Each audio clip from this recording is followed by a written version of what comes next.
Qu'est-ce que tu racontes? Un podcast FLE. Épisode 16. Faut-il arrêter de prendre l'avion?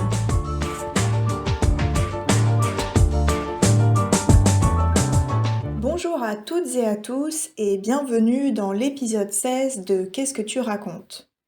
Aujourd'hui, j'aimerais vous parler du phénomène du flicscam. Peut-être que c'est un mot que vous n'avez jamais entendu et vous entendez sûrement qu'il ne s'agit pas d'un mot français. En fait, c'est un nom suédois qui a été inventé en 2018 et qui est composé du mot flyg, qui signifie avion, et skam, qui signifie la honte. Pour les personnes qui ne connaissent pas ce mot, la honte est le sentiment que nous ressentons lorsque nous avons l'impression d'avoir fait quelque chose de mal devant d'autres personnes, mais aussi lorsque nous avons l'impression d'avoir été ridicule, par exemple.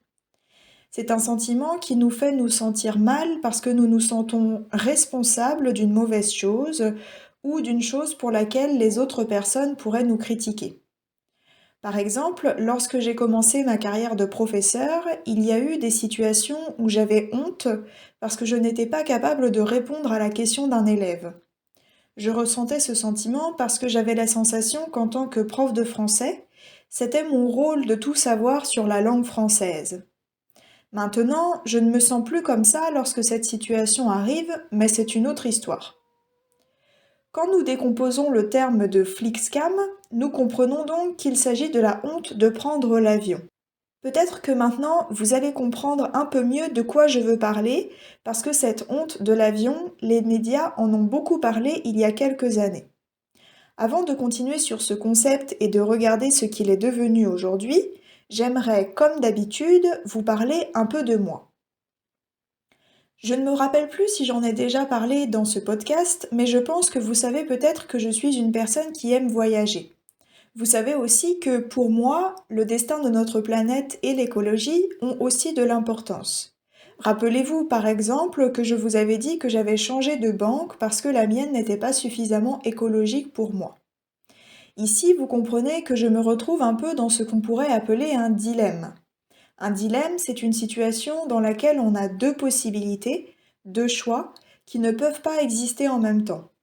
Si l'on veut respecter totalement la première possibilité, on est obligé d'exclure la deuxième, et inversement. Dans mon cas, il est vrai que faire attention à la planète et aimer voyager semblent deux choses un peu antinomiques. C'est un adjectif que j'utilise pour expliquer que ce sont deux choses qui sont complètement opposées. En effet, lorsque l'on voyage et spécialement lorsque l'on voyage loin, on augmente notre empreinte carbone. L'empreinte carbone, c'est une expression qu'on utilise pour parler de la trace de carbone que nous laissons avec nos activités. Par exemple, on sait très bien que l'avion a une empreinte carbone beaucoup plus importante que le train. Et c'est bien la première chose à laquelle on pense lorsqu'on parle de voyage et d'écologie en même temps. Prendre l'avion, ce n'est pas du tout bon pour la planète. C'est la raison pour laquelle je dois avouer que lorsque je prends l'avion, j'ai toujours un peu honte. Je me dis qu'un jour, alors que je serai en train d'expliquer à quelqu'un qu'il est important de préserver notre planète, cette personne me mettra face à mes réalités et me dira que dans ce cas, je ne devrais pas prendre l'avion. Dans cette dernière phrase, j'ai utilisé une expression qui est mettre quelqu'un face à ses réalités.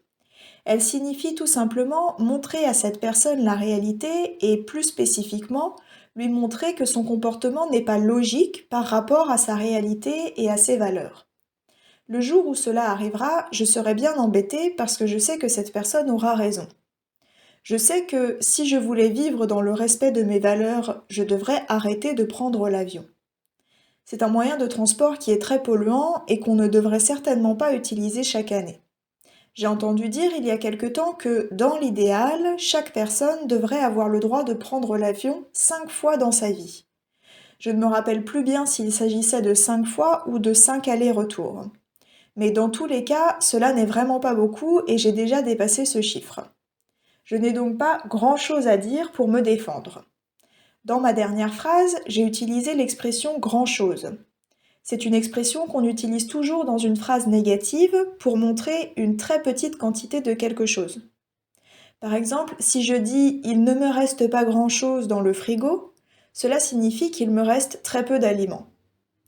Pour en revenir à l'avion, le seul argument que j'ai pour continuer à le prendre alors que je sais très bien qu'il pollue, c'est un argument un peu égoïste. En effet, je pense que je peux affirmer que si une loi existait pour tout le monde qui disait que nous n'avions par exemple le droit de prendre l'avion qu'une fois tous les 5 ans, je la respecterais. Pas seulement parce que je suis quelqu'un qui respecte les règles, mais aussi parce que je trouverais cela juste. Je me dirais que tout le monde est limité de la même manière et que c'est donc normal que je doive personnellement respecter la même chose que tout le monde. Ce qui me dérangerait aujourd'hui dans le fait d'arrêter de prendre l'avion et de me priver de voyage, c'est de savoir que tout le monde ne le fait pas. Et d'autant plus que je saurais que la majorité des gens ne le fait pas. Je trouverais injuste que certaines personnes très riches continuent à prendre l'avion plusieurs fois par mois pour des déplacements qu'ils pourraient très facilement faire en train ou même en voiture, alors que moi, qui n'ai qu'une vie sur cette terre, je serais en train de me priver de mon unique ou de mes 2 voyages par an. Je ne sais pas bien ce que vous allez penser en écoutant cela, peut-être que vous allez me comprendre ou peut-être que vous êtes vous-même une personne qui ne prend plus l'avion pour des raisons écologiques, et dans ce cas, vous allez vous dire que mon argument est bien égoïste.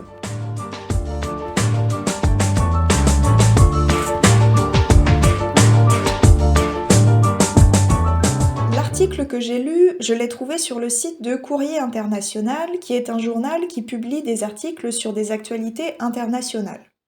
L'article s'appelle Honte de prendre l'avion, comment le Flixcam est en train de changer nos habitudes. Grâce à cet article, je me suis rendu compte que je n'étais pas la seule que cette nouvelle notion de honte de prendre l'avion a fait réfléchir. En effet, dans d'autres articles, j'ai lu que la honte de prendre l'avion était un concept sorti en 2018 en Suède et qui s'est répandu en Europe, mais qui s'est ensuite un peu essoufflé et qu'on a arrêté d'en parler après. L'adjectif essoufflé signifie qui perd son souffle. Par exemple, lorsque vous venez de courir, vous pouvez être essoufflé, ce qui signifie que vous avez un peu de difficulté à respirer. Dans un sens moins concret, quand on dit que quelque chose s'essouffle, cela signifie que c'est une chose qui perd de l'importance ou de la puissance. J'ai donc lu dans d'autres articles que la honte de prendre l'avion était un peu comme une tendance de 2018, mais que cela s'est perdu ensuite. Pourtant, dans cet article de Courrier International, on voit bien que ce n'est pas le cas et que le Flixcam a bien eu un impact sur nos habitudes. En effet, on lit dans cet article que des personnes ont été interrogées aux États-Unis, en Allemagne, en France et au Royaume-Uni, et que dans ces pays, il y avait toujours un pourcentage significatif de personnes qui avaient décidé de changer leurs habitudes concernant le fait de prendre l'avion. 21% des personnes interrogées disent qu'elles ont décidé de réduire leur voyage en avion dans les années qui vont venir. Et cela a un impact pour les compagnies aériennes.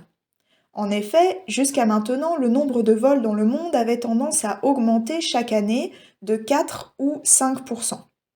Mais selon certaines études, dans les années qui vont venir, cette augmentation pourrait être plus faible et tourner plutôt autour de 1,5%. Lorsque je dis que cette augmentation pourrait tourner autour de 1,5%, cela signifie que l'augmentation devrait être dans un pourcentage proche de 1,5%, un peu au-dessus ou un peu en dessous. On lit également dans cet article que beaucoup d'habitudes sont en train de changer dans les pays dont nous avons parlé. Par exemple, il faut savoir qu'aux États-Unis, 30% des vols effectués le sont pour des voyages d'affaires, c'est-à-dire pour des voyages du travail. Et de plus en plus d'entreprises se demandent si tous ces voyages sont nécessaires et si les rencontres ne pourraient pas se faire grâce à des outils de visioconférence qui sont très utilisés aujourd'hui. Pour terminer, nous pouvons parler aussi des mesures qui peuvent être prises par les gouvernements pour inciter les personnes à moins prendre l'avion.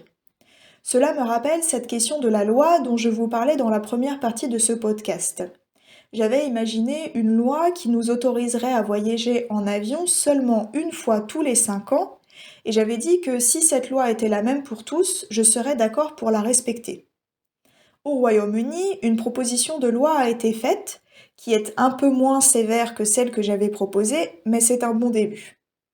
Cette loi propose que tout le monde ait le droit à un vol non taxé par an, mais qu'après ce vol, les vols suivants deviendraient taxés. Cela aurait pour but d'inciter les gens à ne pas prendre l'avion plusieurs fois dans l'année. Je trouve personnellement que c'est une bonne idée, mais je suis un peu dérangée par le fait que la sélection des personnes, pouvant voler en avion plusieurs fois par an, se fasse par l'argent.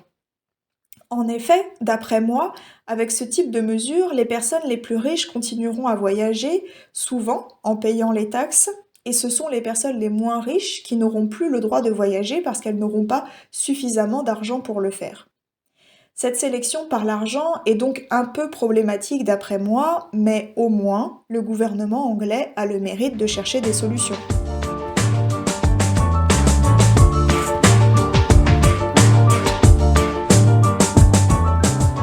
Prenons un moment à présent pour revenir sur le vocabulaire.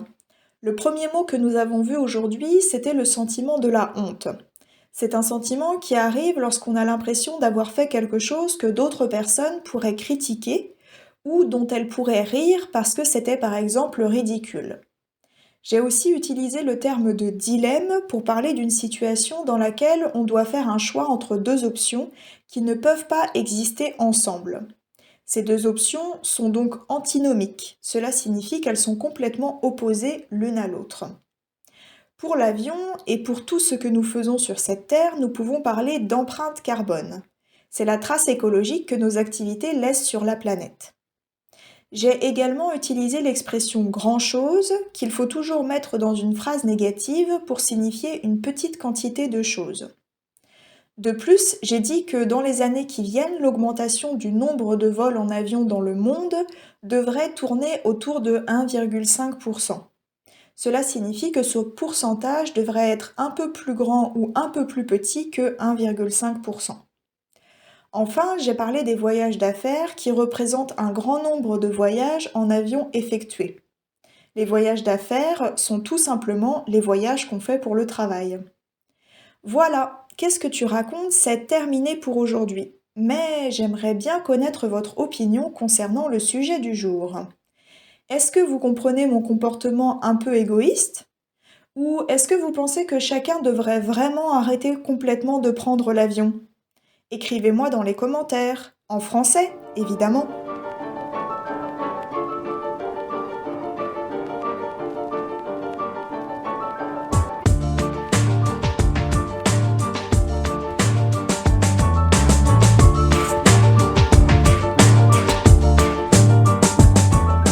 Ce podcast est le fruit de la collaboration heureuse et inédite de deux écoles de langue se trouvant sur deux continents différents, mais ayant en commun un objectif, celui de vous apprendre le français et de le faire de la meilleure manière qui soit.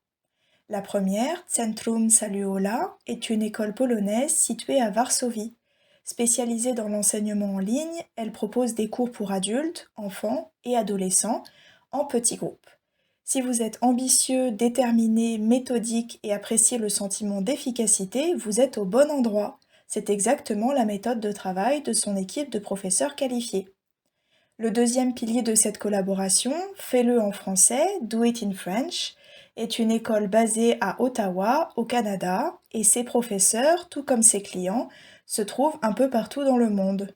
Son mot d'ordre? Chacun peut apprendre le français, y prendre du plaisir et devenir un véritable francophone dans le bien-être et la convivialité.